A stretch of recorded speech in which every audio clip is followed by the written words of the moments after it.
Las mujeres indígenas nos encontramos en la cumbre de los Andes para conversar.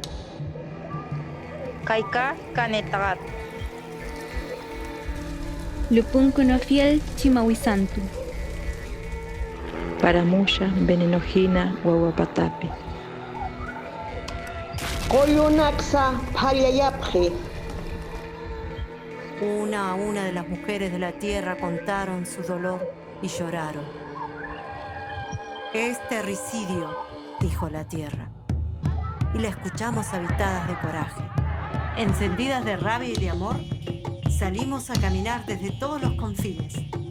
Caminamos ahora, iluminadas por el fuego sagrado. La fuerza del agua limpia nuestros pensamientos. El viento sacude nuestro espíritu. Latiendo con el corazón telúrico, nos fortalecemos, porque ya no hay tiempo. La tierra nos está llamando.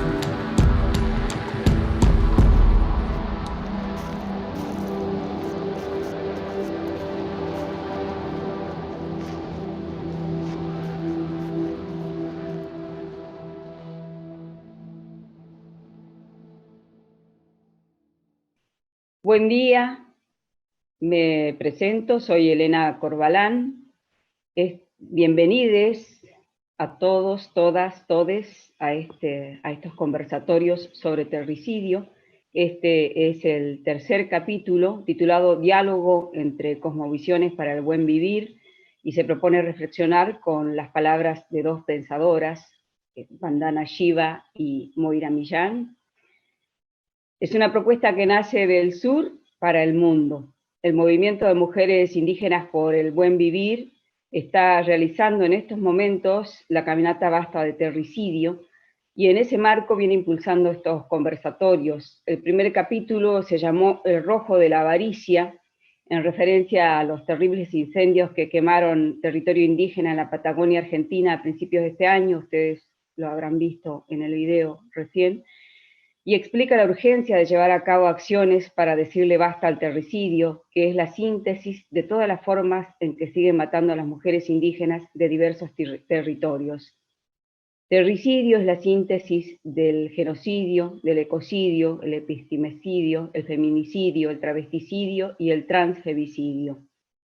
Pero, como dice en su presentación el Movimiento de Mujeres Indígenas por el Buen Vivir, las hermanas indígenas y sus hermanes aliades no pretenden ser meras espectadoras ante la tragedia, ni cómplices silenciosos frente a la destrucción de la vida. Por eso el segundo capítulo se tituló Genocidio, rebelión de las mujeres, resiliencia de los pueblos. Y este presente capítulo propone un diálogo entre cosmovisiones, con la certeza de que es urgente crear una nueva matriz civilizatoria. Es ahora el momento y sucederá en el tejido de los pueblos, con sus experiencias, saberes y la palabra medicina. En este diálogo participan Vandana Shiva, filósofa, física, escritora y activista medioambiental desde la India. Moira Millán, huaychafe de la nación mapuche, escritora y miembro del Movimiento de Mujeres Indígenas por el Buen Vivir desde el Puelmapu. La moderación estará a cargo de Sebastián Salgado. It's a real honor to be with you in this conversation with yourself and Moira Millán. It's a real privilege. And we've been following you, speaking a lot about colonialism. And we would like to know from your point of view if colonialism still exists in the 21st century. And if it's so, what is the relationship with capitalism? There is no difference between capitalism and colonialism. Theories were created after the invasions of our lands, particularly in England. The books by Adam Smith, The Wealth of Nations. Not a word about the wealth they were stealing from our lands. 45 trillion is what the British took. And yet they were creating a theory that capital mysteriously creates, even while they were just taking our lands, our wealth, our gold, our silver, our spices, our textiles.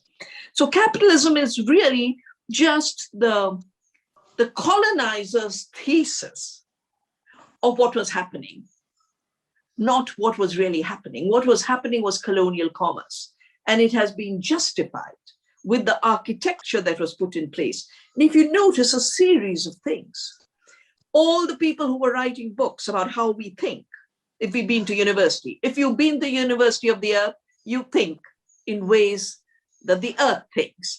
But if you've been to university and studied law, he tells you, no, the land doesn't create anything and people working don't create anything. It's the wealth that owns the land, the colonizer who owns the labor, who has the spiritual power to create.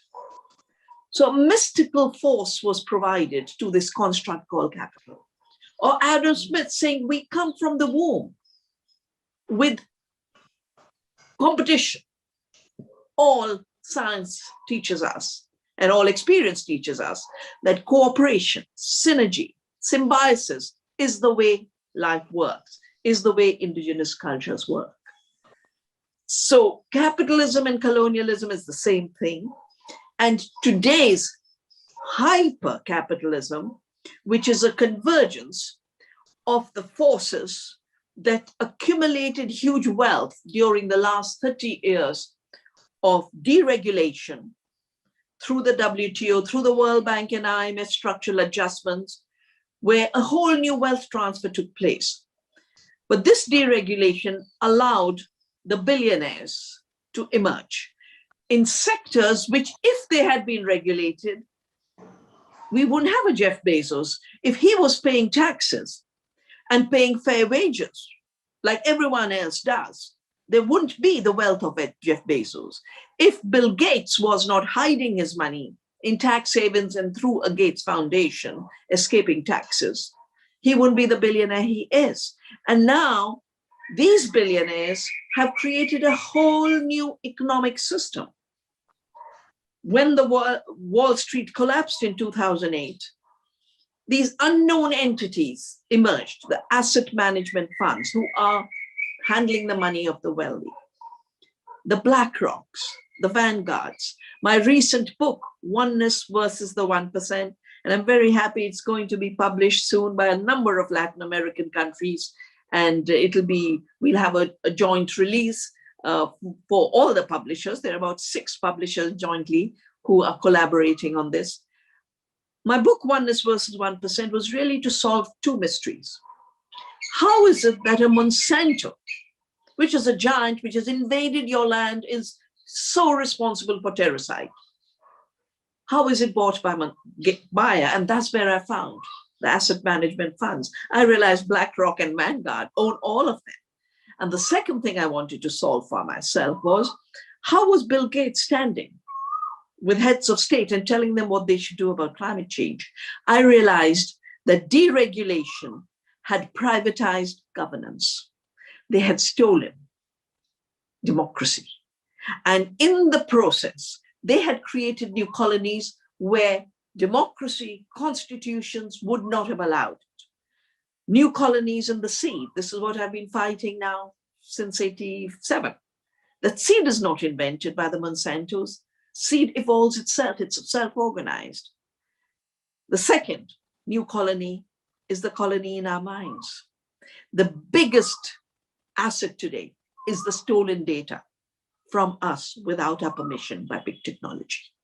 And this is now becoming the capital in this new economy that has been called the surveillance capitalism. In this surveillance capitalism, nothing is being produced. Our data is being stolen, processed through algorithms, sold back to us as big data, and a new dependency is being created. But as always, as I say, data is not information. It's just bits of information. Information is not knowledge, and knowledge is not wisdom. And if there's one thing women and indigenous people have conserved and carried to the world, and you carry in this march for the future, is wisdom. The ability to distinguish between truth and falsehood, between right and wrong, between the good life and the enslaved life. hablábamos, Moira, bueno, con vos un privilegio poder hablar nuevamente en este conversatorio. Realmente me siento muy, muy honrado por esta invitación para hablar con dos figuras como son la propia Vandana Shiva y vos también, ¿no? La primera pregunta que le hacíamos a Vandana está relacionada con la relación entre el neocolonialismo y el capitalismo. Si juntamos esas dos patas, ¿no? Como decimos acá en Argentina, ¿qué relación puede tener eso con el patriarcado en sí mismo? María, come facciamo. Antes de comenzar, quiero expresar mi solidaridad con el pueblo de Colombia y con el pueblo palestino, que todo lo que les está aconteciendo atraviesa mi piuque, mi corazón, me embarga el dolor en estas horas y la rabia y la indignación por toda esa masacre que se está produciendo ante la impunidad y la complicidad de todos los estados del mundo que lo están permitiendo. Ahora sí te respondo. El patriarcado es imprescindible como rasgo identitario de este capitalismo y de este colonialismo para sostenerse como sistema global. Lo importante es que podemos discernir y ver que hubieron culturas que basaban su construcción social y política en un orden de relación armónica. Y ahí vemos el rol de las mujeres. Nosotras estamos hablando de que el emergente político-social actual es la tierra. Y la tierra está llamando a despertar a las mujeres. El patriarcado es un arma letal sobre el espíritu y la vida de la tierra y las mujeres como una unidad. Nosotras decimos que somos cuerpos territorios las mujeres indígenas, que el territorio que habitamos nos habita. Hay una unidad indivisible entre esa pertenencia identitaria. Y esa relación con la tierra nos permite entender la construcción y el respeto, la amorosidad y la reciprocidad entre todos los seres y las formas de vida en este sistema. El patriarcado lo que hace es lacerar, es letal contra la vida y la fuerza de las mujeres para poder imponer un modelo de avaricia, de despojo, justamente de ruptura de esa armonía. La lucha de las mujeres indígenas, este caminar largo, difícil que estamos haciendo para emplazar en la agenda política la lucha contra el terricidio, busca justamente recomponer el vínculo de relación armónica con la tierra y restablecer lo que decimos la dualidad complementaria, que la dualidad complementaria no es una relación binarista, todo lo contrario, la dualidad complementaria son las distintas fuerzas y géneros relacionándose de manera armónica para sostener el círculo de la vida. Después voy a explicar un poquito sobre feminización cosmogónica y voy a explicar esta diversidad de géneros que siempre hubieron a lo largo de la historia del continente en todos los pueblos indígenas y que con la llegada del colonizador, con sus religiones opresivas, pudieron generar este epistemicidio donde se arrancó el modo de entender la vida que teníamos los pueblos indígenas. Entonces, creemos que la lucha anticolonial es una lucha antipatriarcal. Y esa lucha antipatriarcal y anticolonial es una lucha contra una matriz civilizatoria de muerte. La responsabilidad que tenemos las mujeres indígenas es recuperar esa forma de vivir que nos enseñaron, que nos legaron nuestros Huifiquecheyen, nuestros ancestros, nuestras ancestras, que es justamente restablecer la relación de reciprocidad y armonía con la tierra y entre todos los seres. Creo que la lucha antipatriarcal que están llevando adelante los sectores feministas, si no se plantea desde una perspectiva totalizadora, que sería la lucha antirracista, anticolonial, anticapitalista, va a ser tomada, cosificada por el capitalismo, y nos van a terminar vendiendo que la lucha antipatriarcal es consumir marcas que son presentadas con participación de mujeres. Creo que nos queda un camino muy importante de interpelar este sistema desde todos los frentes, y el patriarcado en la unidad de las mujeres y de todos los hombres también puede llegar a debilitar en gran medida este sistema capitalista. Es decir, los hombres que se creen revolucionarios, que son antisistémicos, deben necesariamente asumir la lucha antipatriarcal. Spoke about colonialism, but we would like to know what was the role of religion in the colonizing process. Well, in the first colonization, religion was the justification of superiority, of civilizing missions, of defining us as primitive and barbarians, as Moira has just mentioned.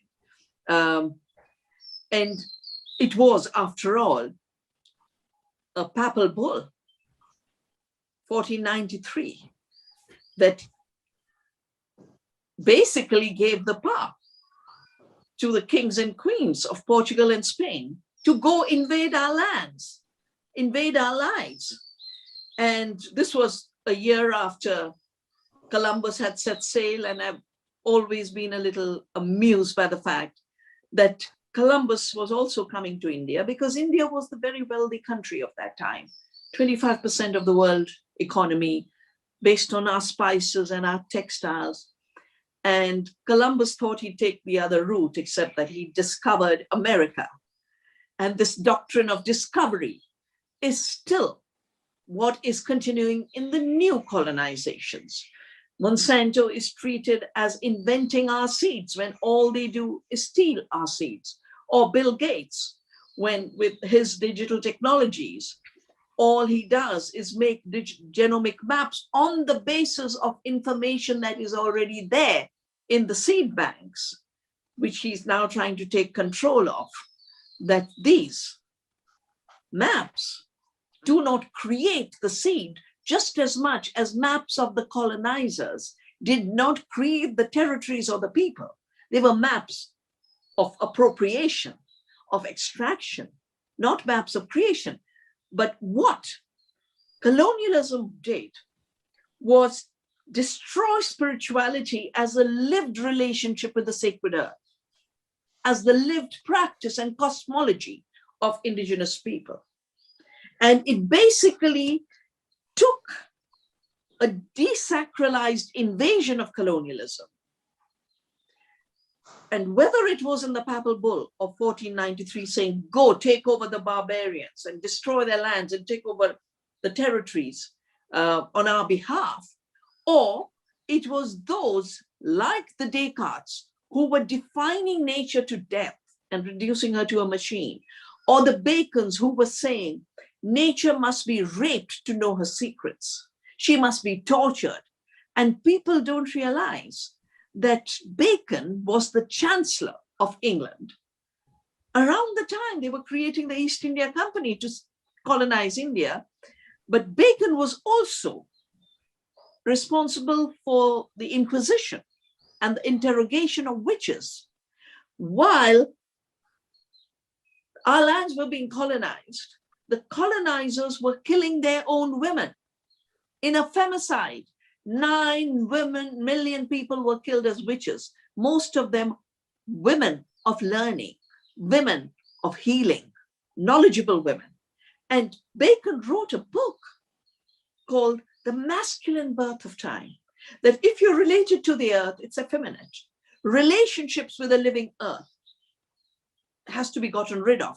We have to dominate the earth through separation. And he called this the masculine birth of time. I call it the recipe for the death of nature, for terricide, for femicide.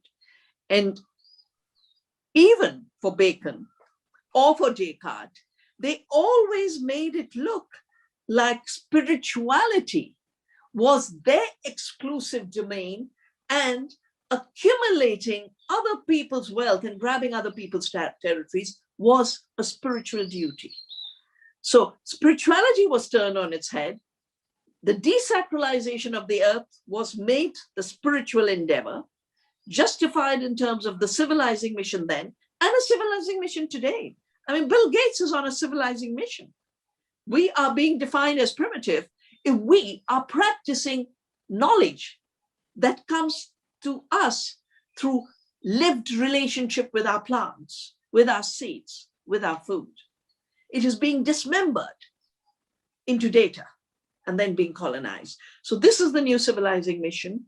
And in all of them, this pretended fake pseudo-spirituality is assigned to capital, which is just a construct. And it is taken away from the lived practice of spirituality.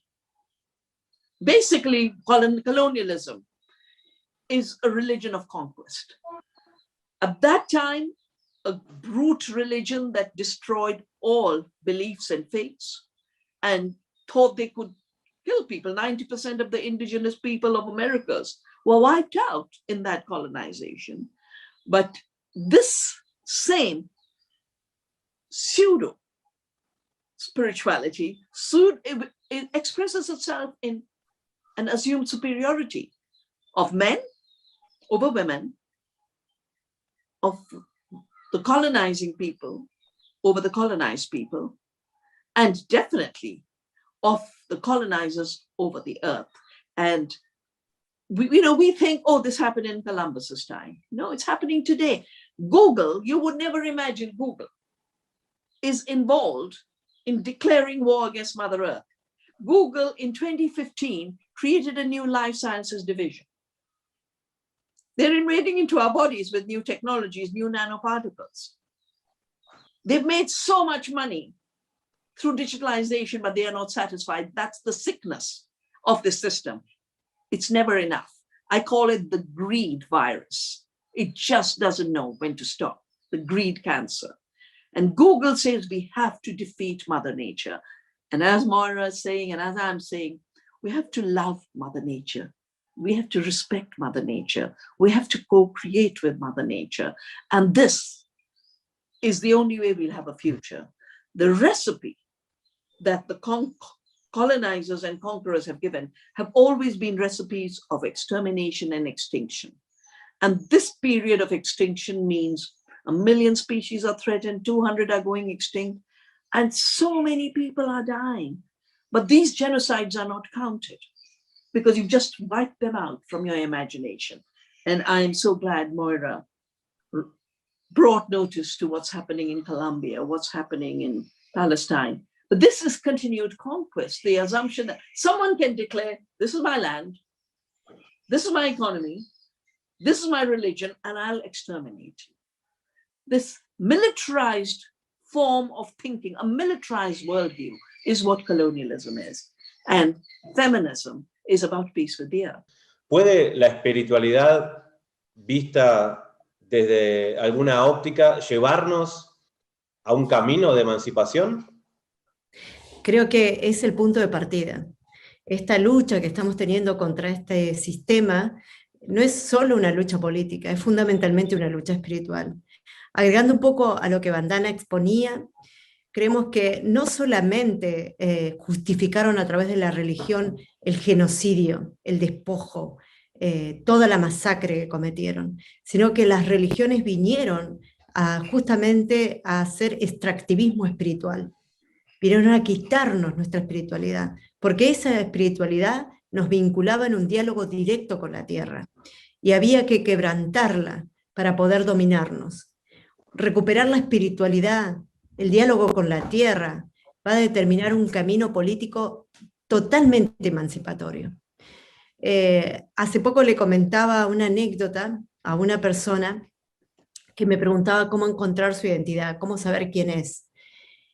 Le decía que hace mucho una mujer mapuche estaba en una larga huelga de hambre y los medios hegemónicos, fascistas, la atacaban, pero también empezaron a atacarla algunos referentes de iglesias, también la empezaron a atacar incluso algunos mapuches, y ella estaba ofrendando su cuerpo y su vida en ese momento entre la vida y la muerte, justamente por la lucha contra las represas.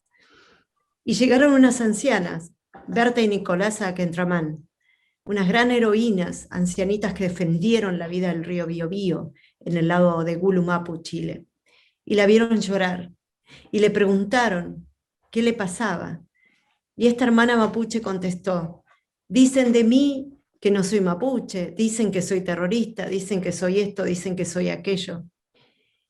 Y entonces una de ellas le dice, ¿y usted es mapuche? Y ella contestó, sí, claro. Entonces cuando vengan a preguntarle, ¿quién es usted? Debe responder, pregúntenle a la montaña quién soy yo, pregúntenle al río quién soy yo, pregúntenle al viento. Y si esas personas saben escuchar, van a saber reconocerla. Nos constituye el territorio. La tierra determina quiénes somos. Ni los estados-nación invasores, ni el mapa genético. La tierra determina. Y el espíritu de la tierra vive en nosotras. Yo estoy acá, caminando junto a todas mis hermanas, porque hay un río amenazado de muerte por 6 represas. El río está hablando a través de mí. El río vive en mí y me da la fuerza para poder caminar.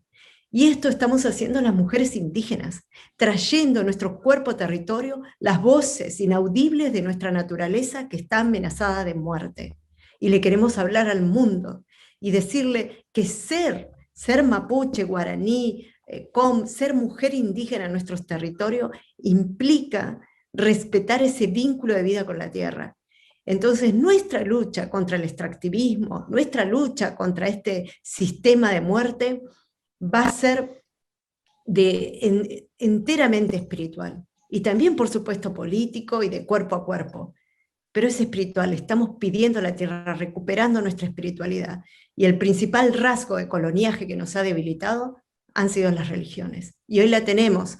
Tenemos un montón de grupos religiosos de diferentes corrientes evangélicas y otras expresiones, financiados por empresas mineras, financiados por empresas petroleras, las mismas empresas extractivistas que vienen a asesinar nuestra tierra, a dejar contaminación y despojo, son los que están financiando muchas de estas misiones religiosas. Es una neocolonización religiosa porque saben que la fuerza telúrica de la tierra está despertando fundamentalmente a las mujeres. Gracias, Huichafe. We've been following you in your books, and you speak about ecofeminism. We would like you to explain again what is ecofeminism and how does it join the environmental struggles? Ecofeminism is the environmental struggle. I wrote my first book, Staying Alive, when I found in my mountains the women were coming out to hug the trees and protect the forests, and I joined them as a volunteer, as a young student. And then when there were dams, like in Moira's land, it's the women who came out to fight the dams. And then the pesticide plant leaked in Bhopal in the year 1984, and the women of Bhopal are still fighting for justice. No matter where you look, who was coming out to protect the earth? It was the women. So I wanted to ask myself, I said, why women? Yeah. And then I realized that over 500 years, this rupture had taken place, where not only were our lands conquered through colonialism, but a division was created and the men were pulled out to work in mines, in plantations, and a whole new structure was created, that nature is dead earth, she's merely raw material to be extracted, and all of the rendering of nature by capitalist patriarchy is about a dead earth. And women have no knowledge, because true knowledge is the conquest of the earth. It's the extraction from the earth. It's violence against the earth. It's domination over the earth. It's mechanistic reductionism. And knowing whole rivers as part of you, knowing whole plants as your identity and your body, that was defined as not knowing. The amazing work women do. And even today, most of the work is done by women, but even more importantly, each time the global system creates a crisis, for example, through structural adjustment of IMF and World Bank, women work harder to keep society going. So women's work actually keeps increasing the deeper the crisis. So if you measure an economy in terms of who does the work, who takes care, who sustains society, it's a women's economy. But when you look at extraction and you define nature as dead and women as unproductive, their work doesn't count, the very idea of GDP, which was born during the war, says if you produce what you consume, you don't produce. So the river produces its own water, the river doesn't produce water. It's when Coca-Cola gets hold of water, puts it in a plastic bottle, it is now producing water. Or the seed renews itself, but the seed is not producing. When Monsanto shoots a toxic gene and sprays Roundup, it is now producing and adding to growth. And then when it spreads cancer, and when it spreads sickness, then the same group of companies make money. You know, Monsanto was owned by Pharmacia, which is a chemical company. And Pharmacia was sold to Pfizer, which is now peddling in patent rights on vaccines. And basically it's peddling in death. The idea that women are mindless bodies, that the earth is dead, inert matter and raw material to be extracted, is the construction of capitalist patriarchy. For me, ecofeminism is just removing these blinkers and saying, no, that's not true. Sorry, you got it wrong. Your violence is what justifies your takeover. But nature is very alive. Every part of her is alive. Gaia, the earth, Pachamama, our Vasundhara, my dear food goddess, Annapurna behind me, just yesterday was her day. These are all symbols of creativity. They are all expressions of what allows the world to renew its cycles of life, its exchanges through giving and receiving. And I have said, the currency of life is life. It's our breath. People are dying in India right now for lack of oxygen, not for lack of money, lack of oxygen, lack of food, killing millions, lack of livelihoods. The pandemic has increased these other pandemics that are going invisible. Ecofeminism is basically saying every blade of grass, every stream that flows, every flower that blooms is an expression of creativity. Every bit of work and knowledge that women have, sustaining the earth in oneness with the earth, is knowledge, it's production, it's co-creation. And this is ecofeminism. Ecofeminism is nothing more than getting rid of colonial blinkers and the violence that are associated with them, and celebrating life in authenticity, in integrity, and intrinsic value and deep relationship. Thank you, Vandana. Thank you. Guaychafe, ¿me puedes escuchar? Moira, ¿sí me escuchás? Sí, Ahora sí. sí. Moira, bueno, complementando, ¿no? También estas respuestas increíbles de Vandana Shiva. Vos te has referido a un término también, que es la feminización cosmogónica, ¿sí? ¿Cuál es el lugar de la feminización cosmogónica en el contexto de la lucha de liberación?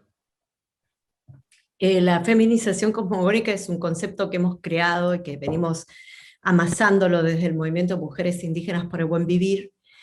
Es un concepto que lo que hace es recuperar primero la visión de todas las fuerzas diversas que operan o conspiran para la vida. Entonces la feminización cosmogónica es una fuerza telúrica femenina que está empezando a despertarnos transversalmente, en todos los sectores, porque necesita debilitar la fuerza patriarcal, el poder patriarcal, porque es muy interesante el tema del poder, la palabra poder. Nosotras no estamos disputándole el poder a este sistema, porque no creemos en ese concepto que construyó este sistema. Nosotros estamos queriendo restablecer la armonía. Entonces, en ese intento, en esa lucha por restablecer la armonía, recuperamos la fuerza telúrica femenina de la Tierra, que aparece transversalmente en muchos modos, formas y sectores. decimos que la feminización cosmogónica se ve hoy de manera más tangible, incluso en la propia naturaleza. Hay formas de vida que están recomenzando, que aparecen, no solamente ecosistemas tangibles, los ecosistemas que se habían debilitado, se habían perdido, digo, medicina que empieza a aparecer nuevamente y no estaban, por la contaminación habían desaparecido, el despertar de la mujer del mundo. Yo no creo que el despertar de la mujer del mundo sea un despertar racionalista, basado en la visión antropocéntrica. Yo creo que lo que hay es una fuerza espiritual que nos está moviendo a actuar. Las diversidades de género, el movimiento LGTBIQ que está teniendo fuerza para emplazar su agenda de lucha, para reafirmar su identidad, así como como existe mucha diversidad en los ecosistemas tangibles, existe mucha diversidad en los ecosistemas perceptibles. Y esos ecosistemas perceptibles espirituales son necesarios, son fundamentales para sostener la vida del planeta. Entonces, estas fuerzas se están despertando y están debilitando al patriarcado, lo están interpelando, lo están cuestionando, e incluso lo están debilitando. Y este fenómeno social global y telúrico es al que nosotros llamamos la feminización cosmogónica, porque no es algo que parte de un constructo social o de una estrategia racionalista, política, sino que es una fuerza telúrica espiritual que nos atraviesa y que muchas veces no podemos ni explicar cómo sucede. Y por supuesto que encuentra receptividad en todas nosotras y en muchos de la población mundial para empezar a caminar y dejarse llevar por esa fuerza. Vandana, you just mentioned the situation of a seeds patent by Monsanto. How did that affect the biodiversity in India? Before I turn to that question, can I just supplement Please, the go beautiful ahead. words of Moira on the cosmogenic feminization? You know, the word for creative power and the feminine is a feminine principle in India. The creative force of the cosmos is Shakti, the power to act. And when that Shakti expresses herself in diverse forms, then she is Prakriti, the first action of the seed, of the plant, of the animal, of the river. So, you know, we are far away. We are, on the one hand, seems like opposite sides of the planet, but one in this idea that the creative force of the universe is not a dominating destructive force. It is the creative power in non-violent form, giving power to all of life, giving power to every culture. And that brings me to the issue of seed. So, you know, 84, I'm trained in quantum theory. I mean, my PhD is on non-locality and non-separability in quantum theory. But I turned to agriculture in 84 when Punjab, the place where the Green Revolution was first implemented, nothing but forcing chemicals on the farmers to basically lock them into a chemical dependency. And then a year of Bhopal disaster. So 84, I said, I must look at this. And I was working then for the United Nations University. And I wrote a book called The Violence of the Green Revolution and found the roots of the chemical industry in Hitler's Germany, in IG Farben and their partners, the Monsantos, the Mobes, the Standard Oils, the Rockefellers. And 87, because of that book, I was invited to a meeting on the new biotechnologies, where this group of companies that had made chemicals, whom I call the poison cartel, till a few years ago, they used to be led by Monsanto, now it's Bayer, and Syngenta, and Dow, and DuPont, who call themselves Corteva. They keep reinventing themselves to get rid of their past bad reputation. And I've been in Argentina to the areas where Monsanto was engaged in terroricide. I've been at the plant where the women were fighting to shut down the Roundup plant. And I'm so glad it has been shut down. At this meeting of 87, the corporation said, we are not making enough money. We now must own the seed. But how do you own a seed that nature created, that women evolved through their own breeding? One grass gave us the 200,000 rice varieties. One teosinte gave the thousands of varieties of corn in the Americas. We have been breeders. We have been creative with nature. Monsanto and the others thought genetic engineering was the way they could now declare they had invented the seed was a machine, and they could take a patent. And I said, this is so wrong. The seed is not a machine. You're shooting a gene with a gene gun is a machine. But the seed itself and its power to replicate is in the seed. You don't even know what your gene gun is doing. How can your ignorance and your rupture of the self-organizing of the seed be the basis of a pattern? And so I started to save seeds, and that's why I built the movement Navdanya. But I also started to work with my government, and I am so happy that, like India, we did not allow patenting of seed. Argentina did not allow patenting of seed, and Monsanto's been threatening constantly by bringing cases. And I was invited by activists who were fighting Monsanto to be an amicus in the patent case in Argentina, that seeds are not human inventions and not Monsanto's inventions. What did this do to biodiversity? First, they replaced the thousands, hundreds. We ate 10,000 crops and cultivated so many, and so many grew on their own. We've done studies on our farm. Half the plants were never planted by us. They are plants that grow if you don't spray Roundup. They give us medicine. They give us nutrition. In 1 square foot, I counted 12 plants that the earth gave us. Well, Monsanto reduced our diversity of 10,000 species of foods we cultivated to corn, canola, soya, cotton. To Argentina, they brought the GMO Roundup Ready soya. To India, they brought the GMO cotton. I watched lands which had grown 200 kinds of crops reduced to monoculture of GM cotton, GM cotton, GM cotton. We've done studies on the soil. 60% of beneficial species have gone. Soil is a living organism which has biodiversity. And when the toxics release from the BT cotton, the soil organisms are killed. There's not a butterfly, not a bee, not a pollinator you can find on a toxic BT plant. The price went up because that's what the whole thing was about. Farmers got into debt.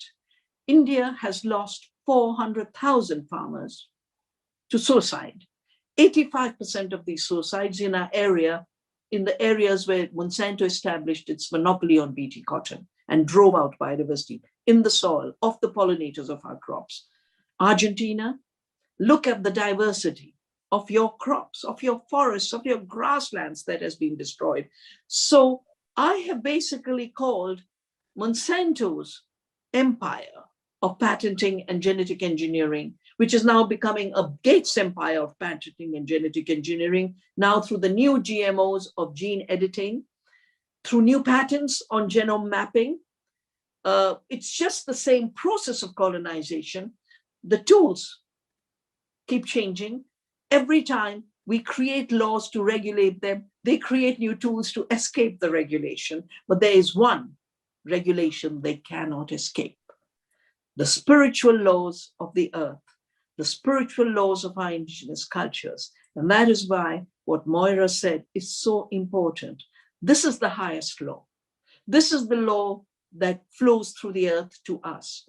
And this is the law that is more powerful than all the deregulation, all the wars that are being committed, the terroricide, the femicide, the ecocide, the genocide. That's all they have left in their hands. And because of 500 years of colonialism, they've treated it as natural to wipe out people, to wipe out biodiversity. But in our imagination, the earth has rights, nature has rights, every life form has rights and intrinsic value, and every life form is self-organized, autopoiesis, connected in intense loving relationships of compassion and giving to all other life around it. We are going through a cosmological shift, which is also justified by the new independent thinking, where our brains are not captive to big money and money making, where people are doing real science. The amazing links between the biodiversity of the soil and the biodiversity in our gut. Moira talked about how I am the land. This is my identity. But if you think of it, the biodiversity in the soil, the biodiversity of crops is us, because we are 100 trillion microbes in our gut. And those 100 trillion microbes are being killed with the Roundups and the glyphosate. The gut microbiome damage is responsible for 75% chronic diseases. And most epidemics are growing because of the greed of the Monsantos and the buyers, invading into the Amazon, into the forests, to grow GMO soya for biofuel and animal feed. Even the infectious diseases, like the Ebolas and the SARS, the HIVs and the Zikas. And the story of Corona is a little uncertain. Did it come straight from the bats to us, or was it taken through a lab in Wuhan through gain in function research? That story is still an open-ended story. But whatever it was the invasions into our forests, invasions into our farms, invasions into our bodies that is responsible for the pandemic. And the pandemic is related to the destruction of biodiversity and recuperating and regenerating biodiversity. And all it needs is a little love and giving from us, a little care from us. On our Navdanya biodiversity farm, the pollinators have increased 6-fold. We never did anything for the pollinators, just grew the plants. Our water level has come up 70 feet. We went out to conserve water. The plants did it for us. The humans did it for us. So we live, and in an amazing living earth with amazing powers. And biodiversity is her expression. And any assault on her, GMOs, patents, are all part of terroricide. And that's why I fight it. Thank you, Vandana. Guaychafe, vuelvo con vos. Moira, Vandana nos habla de biodiversidad, ¿no? Pero en las sociedades contemporáneas, ¿pueden existir biodiversidades perceptibles y biodiversidades imperceptibles desde tu visión? Sí, antes de contestar esa pregunta, quiero complementar lo que Vandana decía respecto al tema de las semillas y la alimentación, que por supuesto que lo hacen por intereses económicos, pero también por el deseo de controlar el mundo, a la población mundial. Le quiero contar a Vandana algo que tiene que ver con nuestra cosmovisión respecto a la alimentación. Una vez una machi, Vandana, una machi es una mujer medicina de nuestro pueblo, una mujer que está habitada por puyu, por espíritus de la tierra que le van dando sabiduría para sanar a las personas, sanar los lugares. Esta machi nos contaba esta historia cuando fue la conquista al desierto, que fue un proceso de genocidio del Estado argentino contra las poblaciones indígenas de la Patagonia. Vamos a invitar a Vandana Shiva a que venga a la Patagonia, a la Mapu. Tiene que conocer a la nación mapuche y la vamos a recibir con mucho amor. Ahí, cuando se dio este proceso que fue muy cruel,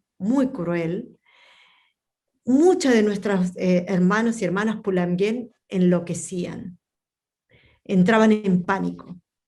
Entonces nos decía la machi que para poder sanar sus miedos tenían que salir a cazar el animal más valiente, ojalá fuera un puma. Entonces, cuando comían la carne de ese animal valiente, ese animal que había peleado por su vida, eran habitados de coraje nuevamente. Hoy comemos carne completamente, no solamente sufrida, sino acobardada. Animales que son puestos en un nivel de maltrato y de opresión, que son animales que ya vienen con mucho temor. Y ese miedo que está habitando el cuerpo de ese animal es la carne que comemos todos los días. Todas las semillas, los transgénicos, todo lo que estamos comiendo es para destruir nuestro espíritu. No solamente debilitar nuestros cuerpos, sino destruir nuestro espíritu. Por eso es tan importante la autonomía alimentaria. A mí no me gusta la palabra soberanía, porque emerge de los soberanos. Siento que nos estamos alimentando no solamente nuestros cuerpos, sino también nuestro espíritu. Y esa es la pelea que tenemos que darle a este sistema, a esta matriz civilizatoria completamente antropocéntrica, individualista, materialista. Y ahí aparece tu pregunta, Sebastián. Esta matriz civilizatoria no reconoce el ecosistema espiritual, no lo reconoce. Y como no lo reconoce, viene destruyéndolo todo. Y nosotros decimos, a ver, para que la gente entienda qué es el ecosistema espiritual. Hablamos en el mundo mapuche, tiene una palabra, le llamamos puñén, que son las fuerzas espirituales que viven en los arroyos, en los lagos, en la montaña, en el volcán. Esos puñén, esas fuerzas, esos ñen, son los cuidadores del lugar. En el mundo mapuche no existe el concepto de propiedad privada. Lo más sagrado es la vida, mientras que en este sistema lo más sagrado es la propiedad. ¿Quiénes son los dueños, por así decirlo, o quienes ordenan y controlan el territorio? Son estas fuerzas espirituales, a las que le pedimos permiso, con las que dialogamos cuando queremos que llueva, cuando queremos que, no sé, que el viento traiga semillas de renuevo a la tierra. Y es tan importante este ecosistema espiritual que les voy a contar una anécdota más. Recientemente, cuando fueron los incendios en Puelmapu, que la mega minería, en complicidad con el gobierno de Chubut, generan los incendios que arrasaron más de 60.000 hectáreas de bosque, se acerca hacia el territorio de una comunidad, el Lof Canío.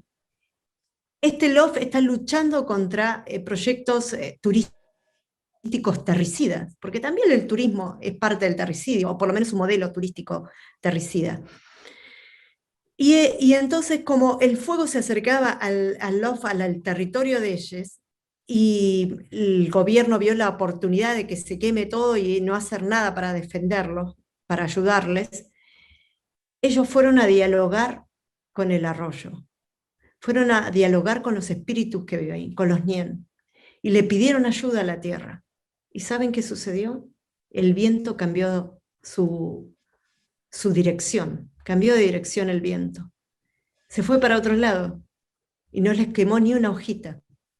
Y salieron a combatir el fuego y salieron a ponerle el cuerpo también a la lucha contra estos incendios, pero sabiéndose protegidos por la propia Mapu, por la propia tierra. Este es el mundo que queremos defender. Ese es el mundo perceptible, el mundo espiritual, del cual nosotros queremos ir reconociéndolo y mostrándoles a ustedes que existe, que está. Por eso la palabra terricidio. La palabra terricidio incluye ese ecosistema perceptible, ese ecosistema espiritual que muchos sectores ambientalistas no toman. Porque justamente se habla de la conservación de los ecosistemas tangibles, y se trazan áreas protegidas, grandes empresarios que compran muchas hectáreas de tierra con ideas conservacionistas, y no se piensa cómo se relaciona la espiritualidad de los pueblos, la cultura de los pueblos para el sostenimiento de esos ecosistemas. Voy a poner un ejemplo y ya termino. Muchas veces encontramos voces que salen a pedir por la Amazonía para conservar la selva, pero si matan y masacran a todos los pueblos indígenas que están ahí, no dicen nada, se silencian. Y hay una idea de diseccionar la vida. Y somos un ensamble. Por eso el terricidio es una palabra hermosa, porque lo que da cuenta ahí es cómo todo está interrelacionado. Cómo el feminicidio, cómo el asesinato a las cuerpas de las mujeres que están en los territorios, de las disidencias, el asesinato del arroyo, el asesinato de los ríos, el asesinato de los pueblos, el asesinato de la semilla, todo se ensambla. Todo es una sola cosa, una sola vida. Somos terrícolas y cohabitamos con fuerzas espirituales. Y todo eso tiene que volver a dialogar y armonizarse. Y no se va a poder hacer con esta matriz civilizatoria. No es solo una cuestión de revoluciones emancipatorias e independentistas. Es la revolución del pensamiento. Es la revolución civilizatoria. Es volver a emplazar un modo de vida en la tierra que nos armonice. We were talking about different point of view of our societies. And I want to ask you if you think we still live in racist societies around the world.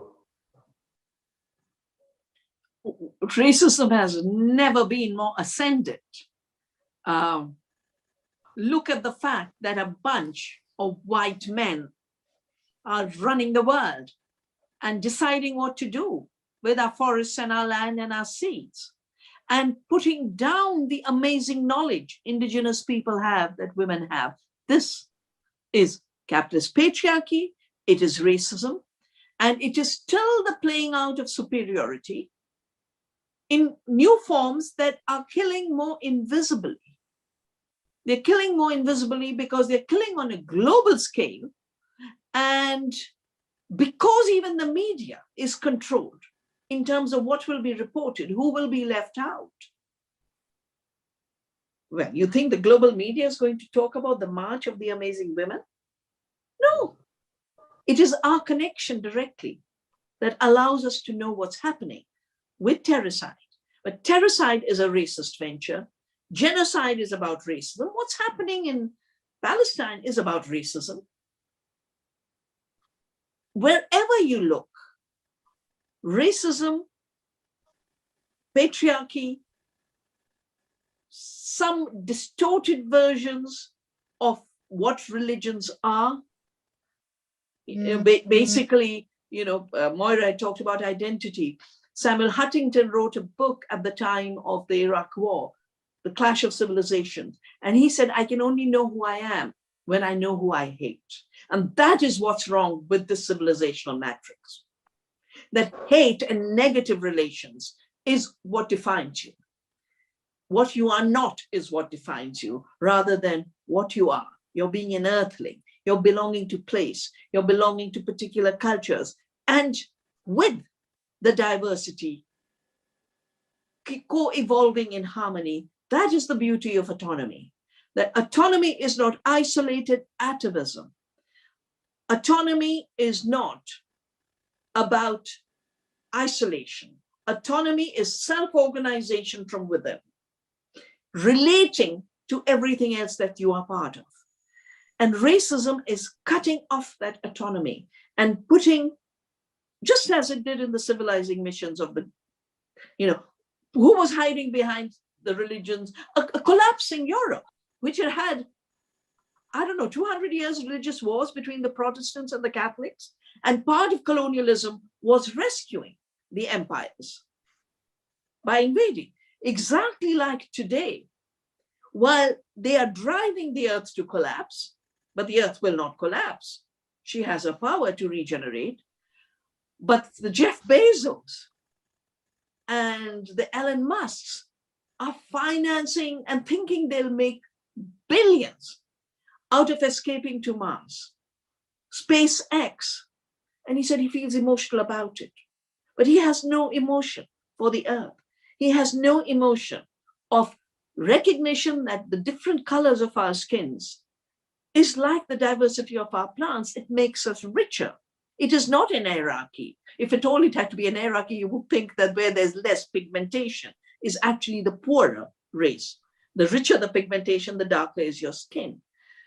The diversity of our genders, the diversity of our skin, the diversity of our cultures, these are diversities that are equal but different.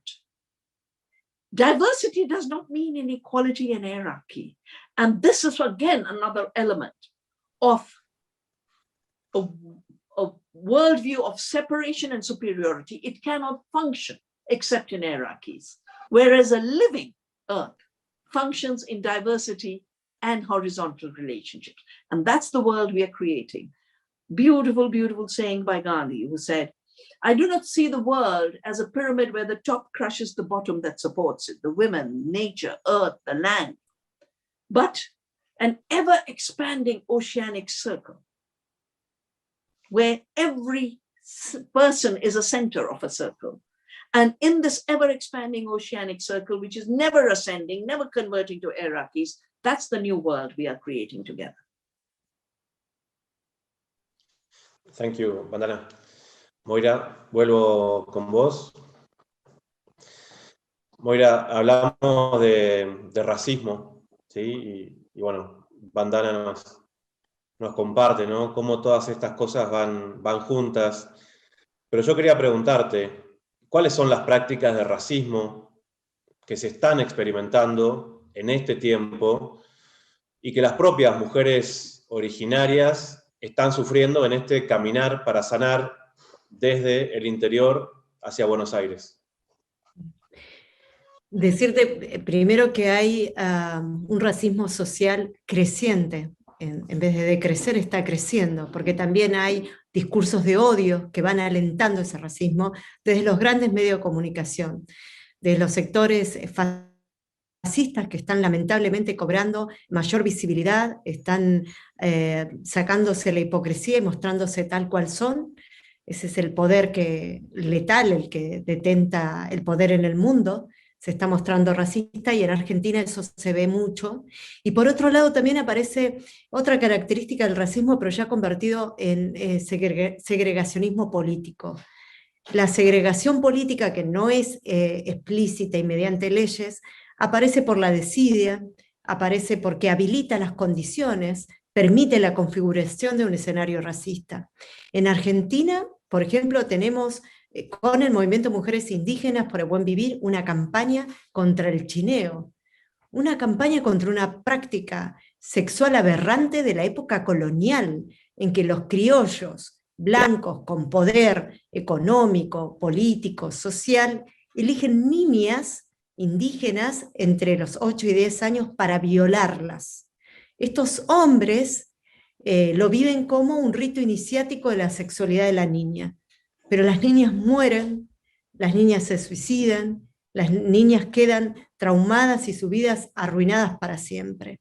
Y esa práctica viene desde la colonia hasta el día de hoy, y se da en el norte de Argentina. Muchas de esas mamás, de esas mujeres que fueron violadas cuando eran niñas, hoy vienen caminando hacia Buenos Aires para, entre otras cosas, pedir que se termine el chineo.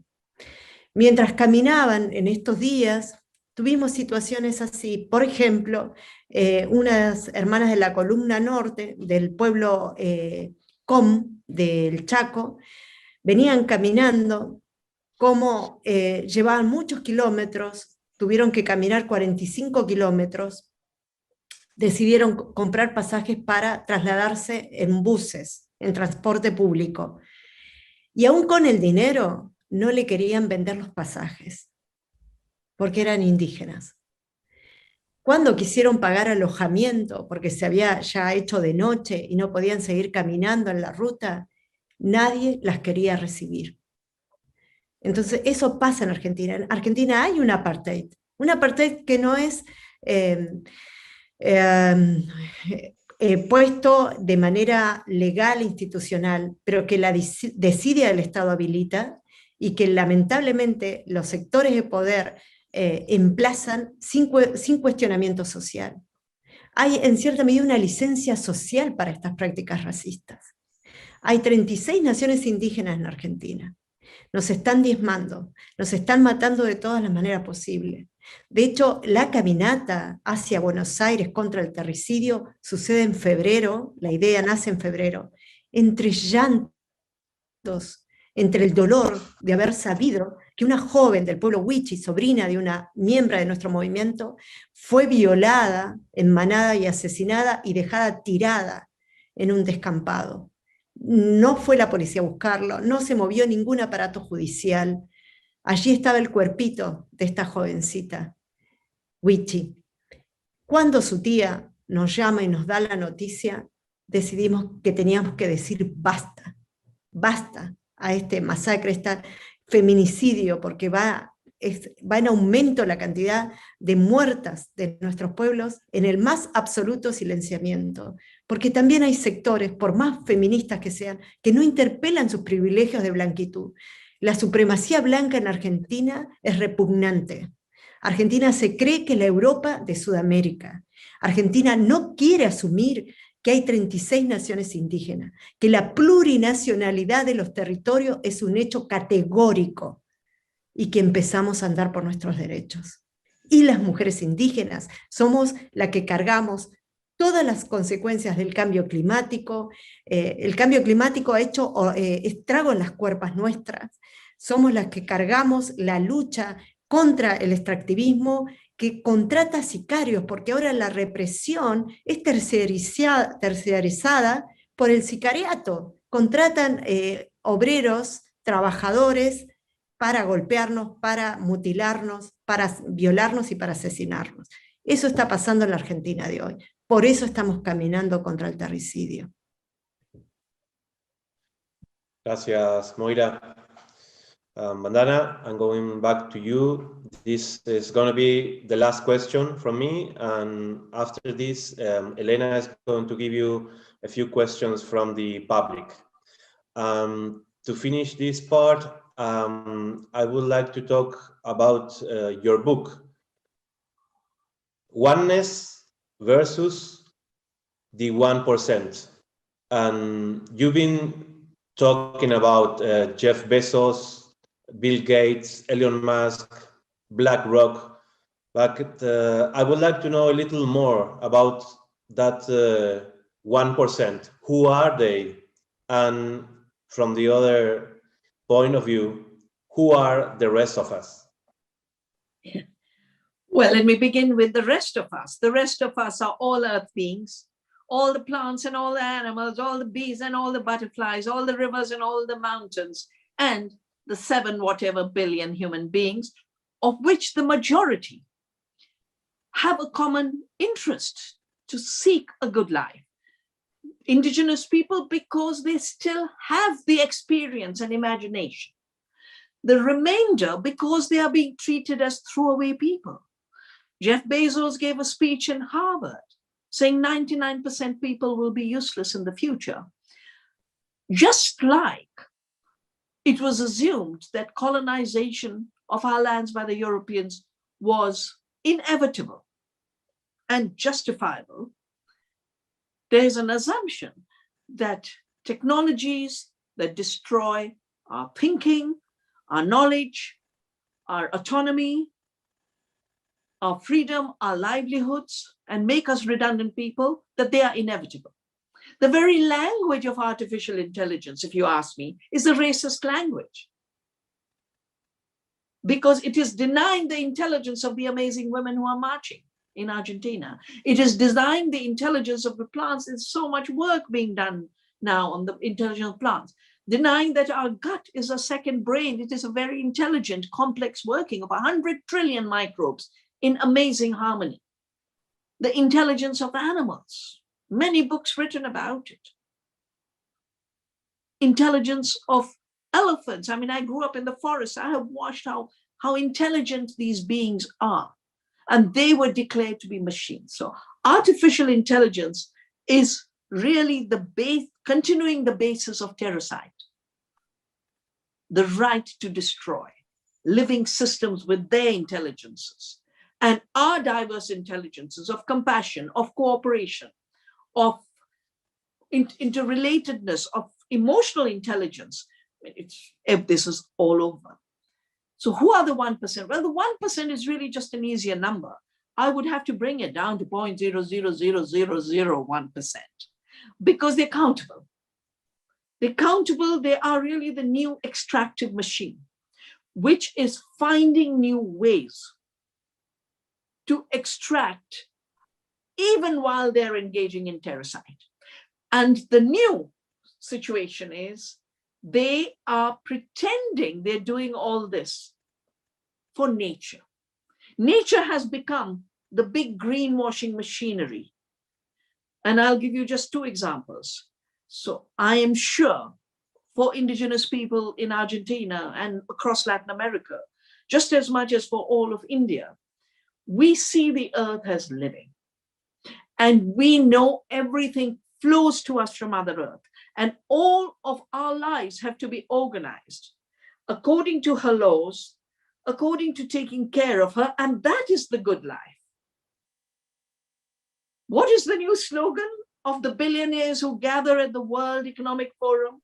Half for nature. Who are they to decide that they will directly extract from half of nature, and where they're saying they will leave half for nature, they will extract through new tricks of the fake green recovery. A fake green, which is the color of money and greed, not the color of life. They're talking about net zero as a way of solving the climate problem.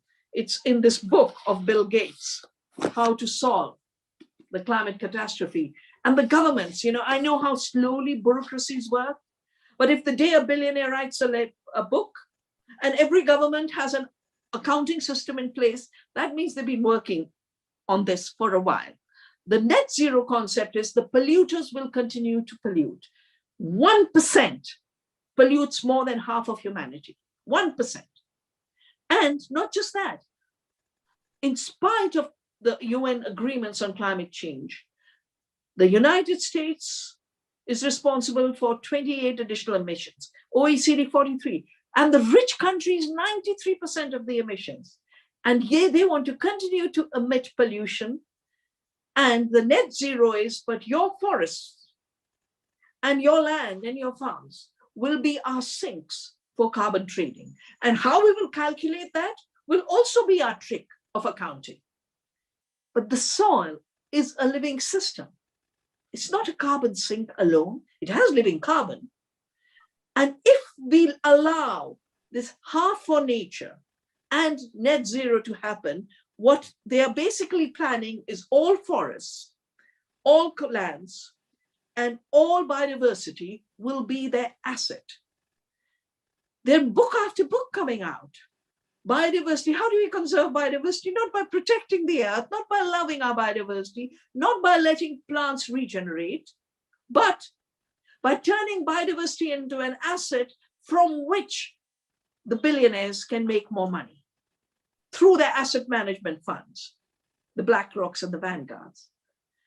They're talking about natural capital and financializing nature for her functions that are extractable and profitable and can be sold on Wall Street. A Guyana forest was bought for its functions for water conservation, and the water will belong to the investment firm. This is privatization of life. But worse, they're talking about human capital. What is a life worth? The life of indigenous people already degraded and devalued through colonialism and the continued racism. But now they're talking about how will, with this pandemic, how will mortality and morbidity be calculated? They create a fiction of a statistical life. And a statistical life in a rich country is 15 times more than a statistical life in poor countries, because with colonization, we were left poorer. And our value is the devalued incomes we are able to earn. Worse, they have patents on reducing human to users and using the algorithms in these machines to then give us value through cryptocurrencies. So we are in a new world of new colonialism, and that's what the 1% would like. But I have the same confidence in the earth and her life, the confidence in our cultures and the spiritual forces that guide us to know that this project of wiping out life on this planet, colonizing life on this planet, and 3 or 4 players decide what will happen to us, and most of us will be rendered disposable and waste, like so much of the earth's richness has been rendered waste, that project will not come to pass. And that's our commitment. That's my solidarity with all of you. And my book, Oneness versus 1%, is being published on the 26th of May. The common, it's Argentina, Chile, Brazil. They are going to do a common release on the 26th of May. So you will have the book with you. And our work is to continue the flowering of the billions and trillions of species, the billions of people, the diverse nations, the diverse cultures. That flowering has the real power. That power will bring the change, a change that is for life and for a good life for all. Thanks a lot, Vandana. We appreciate everything that you are sharing with us today. Huaychafe, con vos también, la última pregunta de mi parte, después va a venir Elena para compartir algunas preguntas del público. Y la última pregunta también está relacionada con tu trabajo, con tu obra literaria, que es El tren del olvido. En El tren del olvido podemos percibir y rastrear como retazos de historia de vida mapuche. Cuando la escribiste, y sobre todo ahora que hace más de un año que está circulando, ¿interpretaste y ves todavía a la literatura como una herramienta política? Definitivamente es una herramienta muy importante, muy interesante, necesaria. Sobre todo aquí en Argentina hay muy pocos autores indígenas que han logrado publicar, y he podido publicar con una editorial grande que tiene mucha llegada. Creo que es importante contar nosotras nuestra propia memoria, nuestra narrativa, la verdad de cuánto hemos vivido y hemos resistido. Y también era necesario para poner en contexto y entender la lucha mapuche, porque hablando de esto de cómo caminamos hacia los procesos emancipatorios, la nación mapuche, por ejemplo, viene planteando recuperaciones territoriales que son muchas veces catalogados como actos terroristas por parte de los medios hegemónicos de prensa. Y era necesario poner en contexto que somos naciones preexistentes, que no somos naciones con estados, que somos naciones sin estado, que somos naciones que teníamos una práctica de la democracia directa y participativa de manera horizontal, que la recuperación de los territorios es para poder emplazar allí ese vínculo de relación armónica con la tierra, recuperar el buen vivir como derecho. Y todo eso es extraído de la memoria de nuestros pueblos, de nuestros cuifiquecheyem, ancestro, ancestra. El tren del olvido cuenta esto, el paradigma del progreso que trajo la cultura dominante, que trajo el coloniaje, cómo se fue emplazando esa cultura a costa de sangre, muerte y despojo, y cómo nuestro pueblo defendió el territorio en el que vivía, porque el modo de vivir en la tierra que teníamos constituía en sí mismo un paraíso. No necesitábamos que nos prometieran un paraíso en el cielo, porque habíamos construido el nuestro en la Huentemapo, en la tierra, y ese paraíso era el que estaba siendo arrebatado. El tren del olvido cuenta incluso un montón de datos históricos que ha silenciado el Estado argentino, pero que están incluso en el Archivo General de la Nación. Me parece que la literatura es una herramienta necesaria para llegar al mundo, para contar nuestra verdad. De hecho, ahora me encuentro escribiendo la segunda novela, Los Caminos del Cilantro, que viene a hablar sobre la autonomía alimentaria y sobre todo el saber de los pueblos indígenas en esto tan importante que es la nutrición, la relación con la tierra como proveedora. Así que, bueno, espero que la gente pueda leer este trabajo. Ha sido bastante boicoteada, no se consigue fácilmente en las librerías, pero va a ser un trabajo también de reclamo de los lectores y las lectoras para obtener la novela. Y yo, para cerrar, Sebastián, yéndome un poquito de tu pregunta, me quedé pensando en algo muy importante, que es la articulación de los pueblos para la libre determinación de nuestros territorios, de nuestras vidas. En esa articulación y en esa unidad, celebrando el consenso, podemos derrotar este sistema. Pero para que ese mundo emerja, ese mundo de respeto hacia la tierra, de reciprocidad y respeto entre los pueblos, va a ser necesario que este otro mundo, el que nos han impuesto sin consultarnos, el que nos impusieron con sangre y muerte, sea destruido. No hay posibilidad de seguir reciclando, y las repúblicas coloniales son un reciclaje constante de este sistema perverso. La corporocracia gobierna el mundo porque se vale de la apoyatura de los estados-nación coloniales.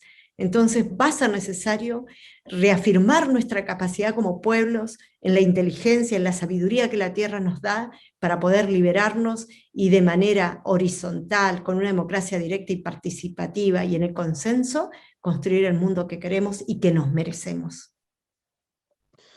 Gracias, Huaychafe. Bueno, para mí un honor haber compartido este conversatorio con vos, con Vandana Shiva, con quien tuve la posibilidad por primera vez de hablar. y le doy paso a Elena, que va a compartir algunas de las preguntas que han estado haciendo quienes nos siguen desde el canal de YouTube. Muchas gracias, Sebastián. Como estamos con poco tiempo, he tenido que seleccionar algunas preguntas nada más.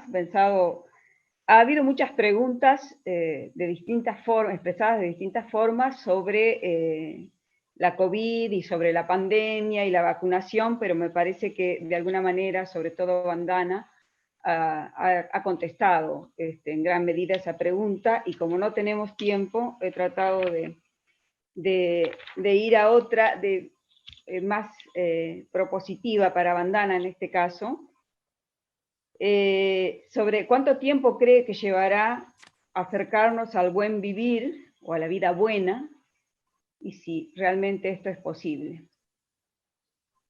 Vandana.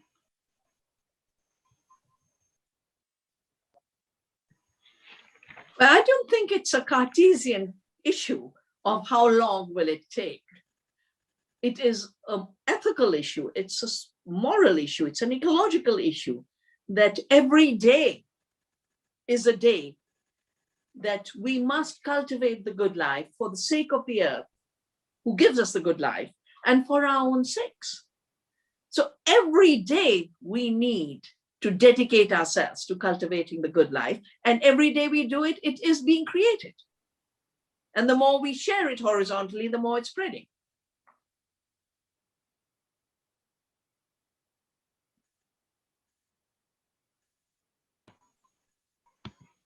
Thank you, Vandana, muchas gracias.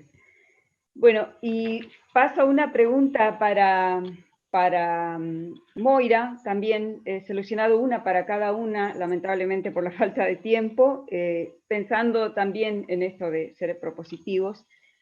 Son dos preguntas en una, Moira, acerca de qué actitud deberían tomar los hombres que perciben estas energías patriarcales negativas.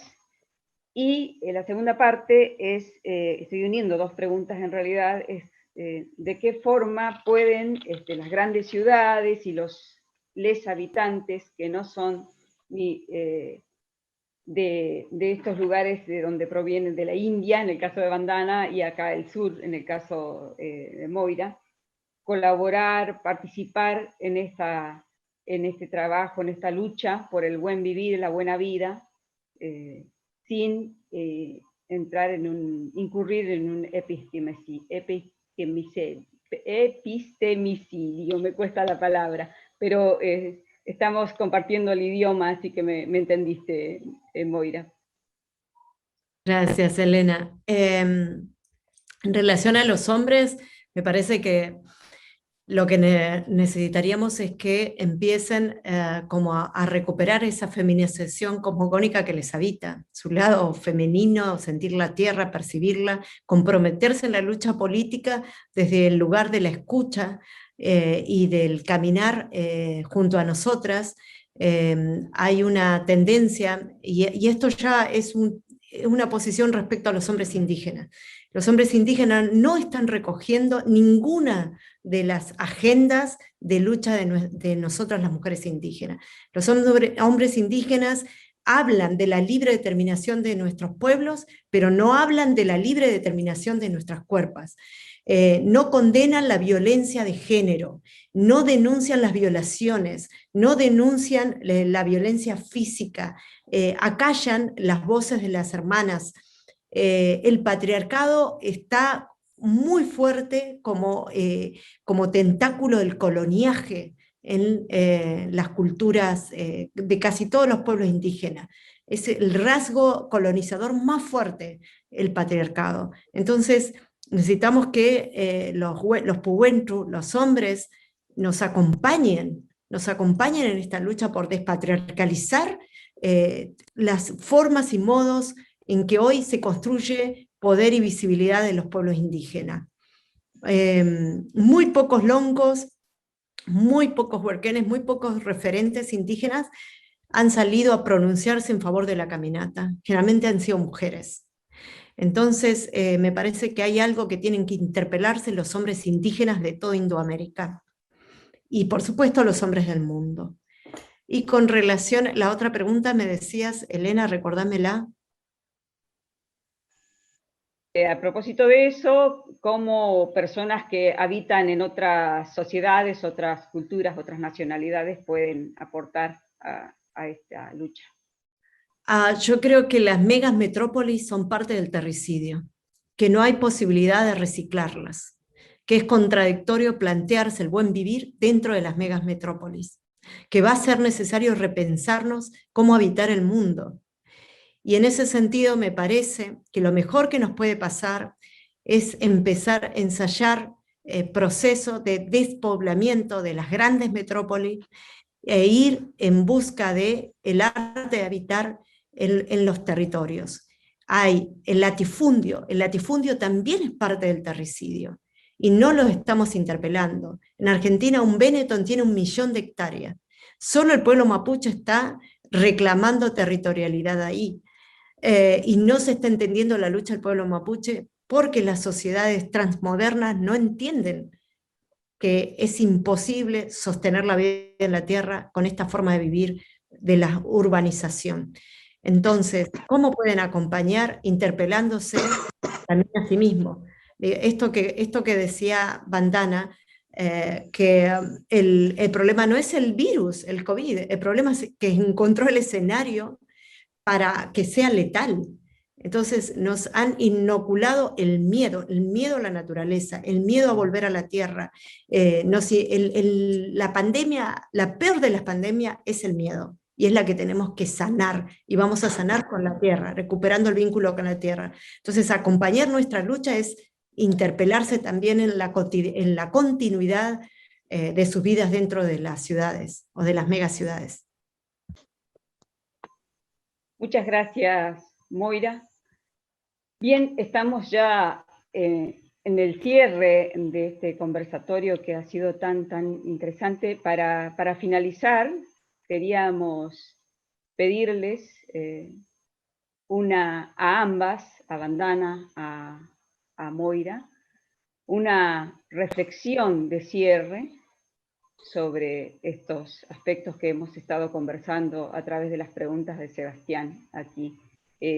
Yo destaco en una síntesis breve el valor de la tierra como vida, también la posibilidad, la espiritualidad de los pueblos, aunque nos veamos lejos, como decía Vandana, y el hecho de que podemos florecer, como dijo Vandana, o tener el paraíso aquí en la tierra. Pero la reflexión final se las dejo a ustedes. Vandana, por favor. I think all of us who are seeking the good life know that the good life will not be dropped through a drone. The good life will be planted seed by seed, community by community, heart by heart, in solidarity with the earth, all her living beings, in solidarity with each other, the diverse cultures, the different genders. And for this, we have to give up some assumptions of inevitability, the inevitability of a linear trajectory of history written by the powerful. No, every change has come from the base. We didn't get freedom because the colonizer said, you are now free. We fought for our freedom. Second, the totally false illusion of progress, where the deeper the entrenchment of colonization, it's called progress. I have watched during this period parts of my country where we had universal education. Schools had been created. Every child was going to school. And now suddenly they made education dependent on having a smartphone. Girls started to commit suicide because their parents were workers. They couldn't afford a smartphone. This new exclusion, which is being presented as the new progress of the digital empire, is what the good life must put a different narrative for. The good life is material. It is spiritual. The good life is living. It is not machines and our slavery to machines. It is not rule of algorithms and the rule of the billionaires. So this is the moment for the voice of the amazing Indigenous women who have undertaken this march. And I'm so happy I was able to join you in solidarity and with love. And this is the process that will shape the future. When we look back, when history will be written back, this period of closure for the powerful will be a period of opening and flowering by the true powers, the creative powers of the world, which is women and nature.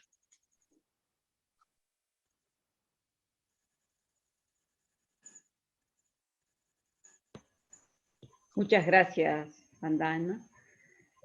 Moira, te escuchamos.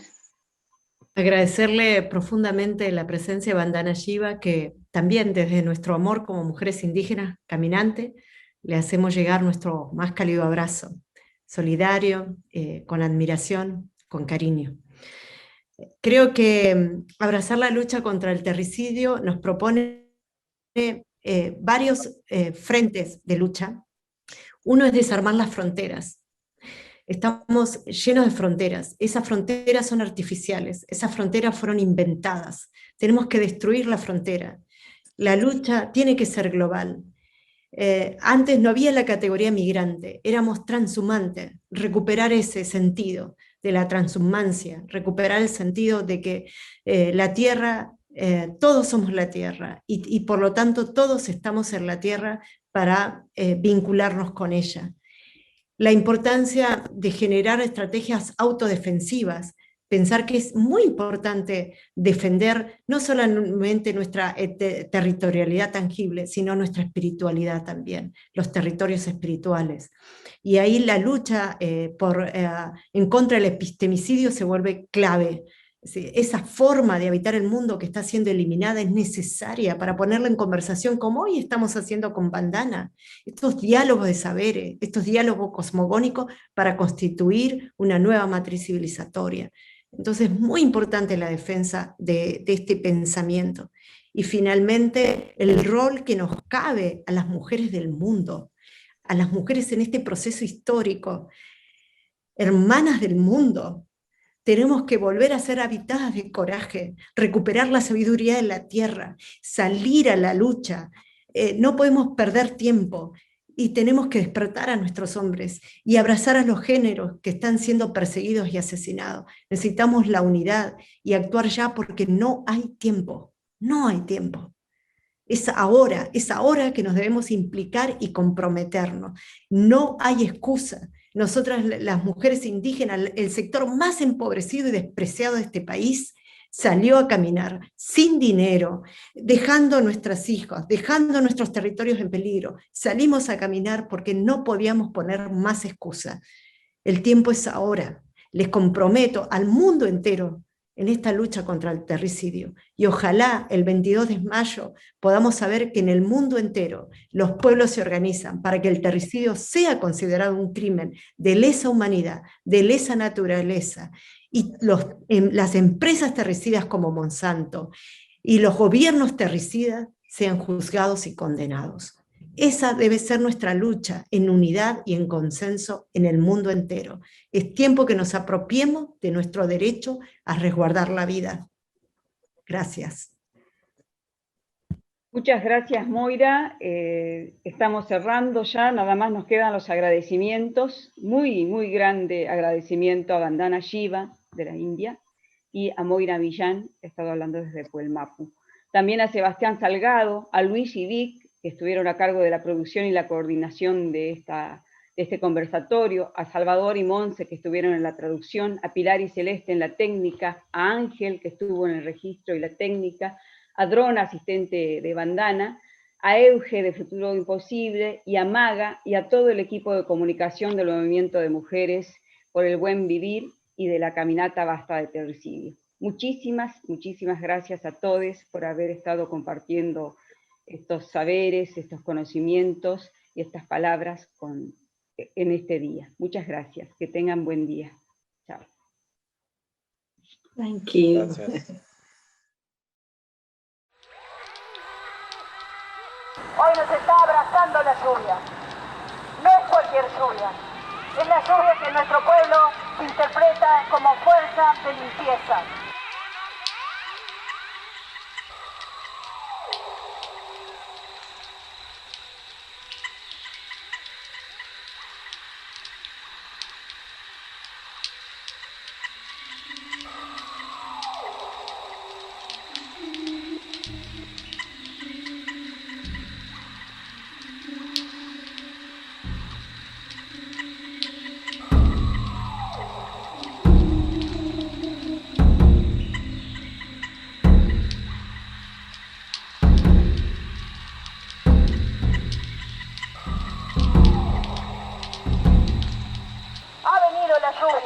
Nos está limpiando porque tenemos la